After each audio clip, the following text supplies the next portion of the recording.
En 1994, cet homme était vice-président à Wall Street. Il avait le salaire de vos rêves, un bureau de luxe et un avenir tout tracé. Pourtant, il a tout plaqué pour vendre des livres d'occasion dans un garage qui sentait l'huile de moteur. Aujourd'hui, il pèse 200 milliards de dollars.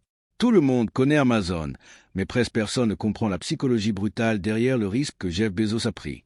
Voici comment il a transformé un pari à 70% de chance d'échec en l'empire le plus puissant de la planète. Et attention, ce n'est pas une question de chance, c'est une méthode mentale que vous pouvez copier. Bezos n'est pas un parieur, c'est un analyste. Quand il voit que l'usage d'Internet explose de 2300% par an, il comprend que rester à son poste est plus risqué que de partir. Pour décider, il invente le cadre de minimisation du regret. Projetez-vous à 80 ans. Est-ce que vous regretterez d'avoir essayé de monter ce business et d'avoir échoué? Non. Est-ce que vous regretterez de ne jamais avoir essayé alors qu'Internet changeait le monde? Absolument. C'est ce déclic qui le pousse à charger sa femme et ses cartons dans une Chevrolet Blazer direction Seattle. Le début d'Amazon, c'est le chaos total. Bezos fabrique ses bureaux avec des portes de récupération pour économiser chaque dollar. Pourquoi? Parce que dans la finance de haut niveau, il a appris une règle d'or, le cache-roi. Il choisit les livres parce qu'il y en a des millions de références, impossibles à stocker dans une librairie physique.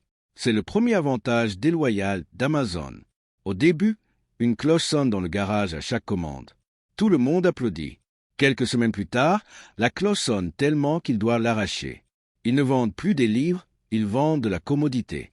Le monstre est né. Le secret de sa richesse n'est pas dans ce qu'il a vendu, mais dans sa patience. Bezos dit à ses investisseurs, « On ne sera pas rentable avant longtemps. » Il réinvestit chaque centime, pendant que ses concurrents fêtent leurs profits. Lui, il achète des serveurs, des entrepôts et des camions. C'est la mentalité du « jour une minute », agir chaque matin comme si l'entreprise venait de naître et que tout pouvait s'effondrer si on ne satisfaisait pas le client à 200%. C'est là que la librairie devient la Everything Store. Point. Bezos a prouvé qu'une vision long terme bat toujours un profit court terme. Mais comment ce petit garage a fini par couler des géants comme Toys R Us?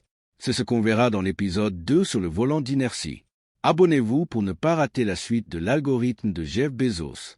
Et vous, quel risque oseriez-vous prendre aujourd'hui?